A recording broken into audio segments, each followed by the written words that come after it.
எல்லாருக்கும் வணக்கம். இந்திய அரசியல் சாசனம் நம்ம தமிழ்நாட்டில் இருக்கிற எல்லாருக்குமே கொடுத்துருக்கிற உரிமையில் ரொம்ப ரொம்ப முக்கியமானது ஓட்டிங் ரைட், வாக்குரிமை. ஒரு மனுஷன் உயிரோடு இருக்கான்றதுக்கு அடையாளமாக இருக்கிறதுல அவனோட ஓட்டுரிமை ரொம்ப முக்கியம்.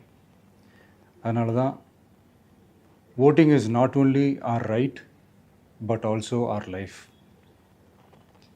ஒரு முக்கியமான விஷயத்தை பற்றி இப்போ நான் உங்ககிட்ட ஷேர் பண்ண போகிறேன். இது நான் ஃபஸ்ட்டு கேள்விப்பட்ட உடனே எனக்கே ரொம்ப ஷாக்கிங்காக தான் இருந்தது. இப்போ நான் பேசிகிட்டு இருக்கிற இந்த நேரத்தில் தமிழ்நாட்டில் இருக்கிற நம்ம யாருக்குமே ஓட்டு போடுற உரிமையே இல்லைன்னு சொன்னால் நம்புவீங்களா? நான் நீங்கள் உட்பட யாருக்குமே அது இல்லை. நான் பயமுறுத்துறேன்னு நினைக்காதீங்க, அதுதான் நிஜமும் கூட. கொஞ்சம் ஏமாந்தால் நம்மளை மாதிரியே இன்னும் லட்சக்கணக்கான பேருக்கும் இதே நிலைமை தான். ஓட்டு போடுற அந்த உரிமையே இல்லாத மாதிரி ஒரு நிலைமை வந்தாலும் வரலாம். இதுக்கு மெயின் ரீசன் அந்த எஸ்ஐஆர், ஸ்பெஷல் இன்டென்சிவ் ரிவிஷன், சிறப்பு தீவிர திருத்தம். இப்போது இந்த எஸ்ஐஆர் நம்ம தமிழ்நாட்டில் எப்படி ஒர்க் ஆக போகுது? கடந்த ஜனவரி மாதம் எடுத்த அந்த கணக்கெடுப்பில் 6,36,00,000 வாக்காளர்கள் நம்ம தமிழ்நாட்டில் இருக்கிறாங்க. ஆனால் அவங்க யாருக்குமே இந்த ஓட்டு போடுற உரிமையே இல்லை. அந்த பிஎல்ஓன்னு சொல்லுவாங்க, பூத் லெவல் ஆஃபீஸர்ஸ், வாக்குச்சாவடி நிலை அலுவலர். அவங்க தான் வீடு வீடாக போய் அந்த ஃபார்மை கொடுப்பாங்க. அதை நம்ம ஃபில்அப் பண்ணி கொடுக்கணும். அதை தேர்தல் ஆணையம் அதை எடுத்துகிட்டு போய் அதை ஸ்க்ரூட்டினைஸ் பண்ணி அது எல்லாமே கரெக்டாக இருக்கான்னு செக் பண்ணி பார்த்ததுக்கப்புறம் அந்த வாக்காளர் பட்டியலை வெளியிடுவாங்க.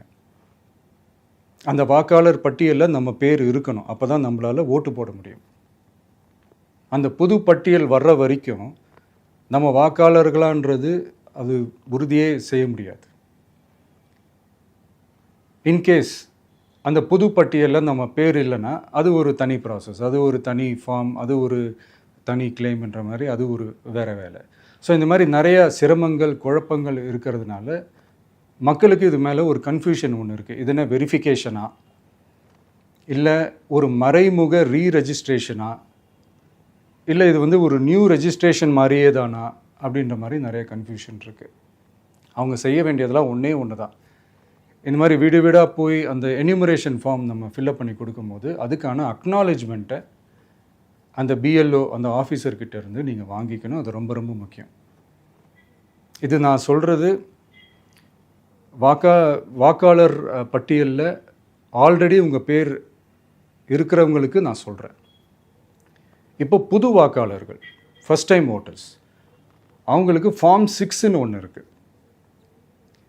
அதை நீங்கள் ஃபில்அப் பண்ணி நீங்கள் உங்கள் ஏரியாவில் இருக்கிற சம்மந்தப்பட்ட அந்த உங்கள் அலுவலகத்தில் நீங்கள் டைரெக்டாகவும் சப்மிட் பண்ணலாம், இல்லை நீங்கள் ஆன்லைன்லேயும் சப்மிட் பண்ணலாம். அப்படி ஆன்லைனில் நீங்கள் சப்மிட் பண்ணிங்கன்னா அதுக்கான ஸ்க்ரீன்ஷாட்டை எடுத்து வச்சுக்கோங்க. ஃபோனில் மெசேஜ் வரும், அதை சேவ் பண்ணி வச்சுக்கோங்க. அப்ராடில் இருக்கிறவங்க கூட அந்த எஸ்ஐஆர் ஃபார்மை டவுன்லோட் பண்ணி நீங்கள் அதை ஃபில்அப் பண்ணி சப்மிட் பண்ணலாம். அதுக்கான அக்னாலேஜ்மெண்ட்டை வாங்கி வச்சுக்கோங்க. ரொம்ப முக்கியமாக உங்களோட பிஎல்ஓ அந்த ஆஃபீஸர் யாருன்னு தெரிஞ்சு வச்சுக்கோங்க. இந்த தேர்தல் ஆணையம் அந்த வெப்சைட்டில் போனீங்கன்னா அந்த பர்டிகுலர் பிஎல்ஓ ஆஃபீஸரோட ஃபோன் நம்பர் கூட நீங்கள் எடுத்து வச்சுக்கலாம். இன்கேஸ் உங்களை யாரையும் ரீச் பண்ணலை, இல்லை உங்களுக்கு அந்த ஃபார்ம் கிடைக்கல அப்படின்னா நீங்கள் அவரை காண்டாக்ட் பண்ணி அந்த ஃபார்மை வாங்கி நீங்கள் ஃபில்அப் பண்ணி நீங்கள் சப்மிட் பண்ணலாம். ரொம்ப முக்கியமாக அதுக்கான அக்னாலேஜ்மெண்ட்டை வாங்கி வச்சுக்கோங்க. இது எல்லாமே சரியாக செஞ்சாலும் இந்த எஸ்ஐஆர் மேலே சில டவுட்ஸ் இருக்குது. அது என்னென்னா, இந்த 6,36,00,000 வாக்காளர்களுக்கு ஒருத்தர் விடாமல் இந்த ஒரே மாதத்துக்குள்ளே எப்படி எல்லாருக்குமே அந்த ஃபார்ம் போய் ரீச் ஆகும்? ஒன்று. ரெண்டாவது, நீங்கள் வரும்போது வீட்டை பூட்டிட்டு வேலைக்கு போயிட்டு என்ன பண்ணுறது? இப்போ நீங்கள் வருவீங்கன்றதுக்காக வேலையெல்லாம் விட்டுட்டு வீட்டுக்குள்ளேயே உட்காந்துட்ருக்கணுமா? ஸோ இதில் மெயினாக பாதிக்கப்பட போகிறது உழைக்கிற மக்கள், ஏழைகள், வேலைக்கு போகிற பெண்கள். இவங்களுக்கு யார் கரெக்டான அந்த பதில் சொல்ல போகிறது? ஒரு நியாயமான எஸ்ஐஆர்னால் என்ன நடக்கணும்? இப்போது இறந்து போனவங்களை மார்க் பண்ணி அதுலேருந்து டிலீட் பண்ணணும். இப்போ போலி வாக்காளர்கள் இருந்தாங்கன்னா அவங்கள மார்க் பண்ணி டிலீட் பண்ணணும். இப்போ ஆல்ரெடி ஓட்டு இருக்கிறவங்களுக்கு எதுக்கு இந்த ரெஜிஸ்ட்ரேஷன் என்ற பேரில் இவ்வளவு குழப்பங்கள் அப்படின்றது தான் எங்கள் கேள்வி. இப்போ புதுசாக வர வாக்காளர்களையோ இல்லை ஓட்டு இல்லாதவங்களையோ சேர்த்தா பத்தாதா? இப்போ ரீசெண்டாக நடந்த இப்போ எலெக்ஷன் 2021, 24 எப்படி எல்லாருமே ஓட்டு போட்டோம்? அதில் ஓட்டு போட்டவங்க கூட இப்போ புதுசாக ரெஜிஸ்டர் பண்ணணும்னா அது ஏன் அந்த கன்ஃபியூஷன் அப்படின்றதான் நாங்கள் கேட்குறோம். அதனால தான் நாங்கள் எஸ்ஐஆரை எதிர்க்கிறோம். இப்போ புதுசாக சில கம்ப்ளைண்ட்ஸ்லாம் வர ஆரம்பிக்குது. அது என்னென்னா முக்கியமாக நம்மளுடைய டிவிகே தோழர்களுக்கு அந்த ஃபார்ம் கிடைக்க மாட்டேங்குது, கொடுக்க மாட்டேன்றாங்க அப்படின்ற சில கம்ப்ளைண்ட்ஸ். இது யார் பண்ணுறாங்க அப்படின்றது நான் தான் சொல்லி தெரிய வேணும்னு ஒன்றும் அவசியம் இல்லை உங்களுக்கு. இப்போ இருக்கிற ஆட்சியாளர்கள் அவங்களுக்கு கைப்பாவையாக இருக்கக்கூடிய சில பேர் வந்து இதை செய்ய ஸ்டார்ட் பண்ணியிருக்கிறாங்க. அதனால் மைடியர் வர்ச்சுவல் வாரியர்ஸ், இதை வந்து சாதாரணமாக எடுத்துக்காதீங்க. இது எல்லாருக்குமே அந்த ஃபார்ம் போய் ரீச் ஆகணும். இதில் ரொம்ப உறுதியாக இருங்க. அதையும் மீறி உங்களுக்கு அந்த ஃபார்ம் கிடைக்கலன்னா இருக்கவே இருக்கும் ஆன்லைன். தேர்தல் ஆணையம் அந்த வெப்சைட்டில் போய் அந்த ஃபார்மை டவுன்லோட் பண்ணி நீங்கள் ஃபில்அப் பண்ணி சப்மிட் பண்ணலாம். உங்கள் வீட்டில் இருக்கிறவங்களுக்கு நீங்கள் செஞ்சு கொடுங்க, பக்கத்து வீட்டில் இருக்கிறவங்களுக்கு செஞ்சு கொடுங்க, தெரிஞ்சவங்களுக்கு, தெரியாதவங்களுக்கு, பழகினவங்களுக்கு, பழகாதவங்களுக்கு எல்லாருக்குமே நீங்கள் தயவு செஞ்சு கொடுங்க. அண்ட் ரொம்ப முக்கியமாக நம்ம ஜென்சி கிட்ஸ், நம்ம ஃபஸ்ட் டைம் ஓட்டர்ஸ், நம்ம புது வாக்காளர்கள், நம்ம நண்பா நண்பிகள், அவங்க ரொம்ப கேர்ஃபுல்லாக இருக்கணும். நான் ஆல்ரெடி சொன்ன மாதிரி உங்களுக்கான ஃபார்ம், அந்த ஃபார்ம் நம்பர் 6, அதை கரெக்டான டீட்டெயில்ஸோட கரெக்டான உங்கள் டாக்குமெண்ட்ஸை வச்சு அதை சப்மிட் பண்ணுங்கள். ஏன்னா வரப்போகிற தேர்தலில் நீங்கள் தான், அந்த ஜென்சி வாக்காளர்கள் தான் மிக முக்கியமான ஒரு ஃபோர்ஸ் அப்படின்றது எல்லாருக்குமே தெரிஞ்ச ஒரு விஷயம். அதனால் உங்களை டிஸ்டர்ப் பண்ணுறதுக்கு, உங்கள் பேரை அதில் இன்க்ளூட் பண்ணாமல் செய்கிறதுக்கு என்னென்ன வேலைகள் செய்யணுமோ, என்னென்ன தில்லுமுள்ளு வேலைகள் செய்யணுமோ எல்லாமே அவங்க செய்வாங்க. இது நமக்கு எல்லா திசையிலையும் எல்லா பிரச்சனைகள் கொடுத்துட்டு தானே இருக்கிறாங்க. அது டிஃபால்ட்டாக நடந்துட்டு தான் இருக்கும். அது ஒன்றும் பண்ண முடியாது. ஸோ அந்த மாதிரி ஓட்டு போடுற விஷயத்துலேயும் அவங்க என்ன உத்தரமராக மாறவா போகிறாங்க? இப்போ நான் சில மீட்டிங்ஸ்லலாம் ரிப்பீட்டடாக ஒரு விஷயம் நான் சொல்கிறேன்ல, 2 பேருக்கு நடுவில் தான் போட்டி அப்படின்ட்டு. அது மேடைக்கு மேடை அவங்க அதை ப்ரூவ் பண்ணிகிட்டு இருக்கிறாங்க.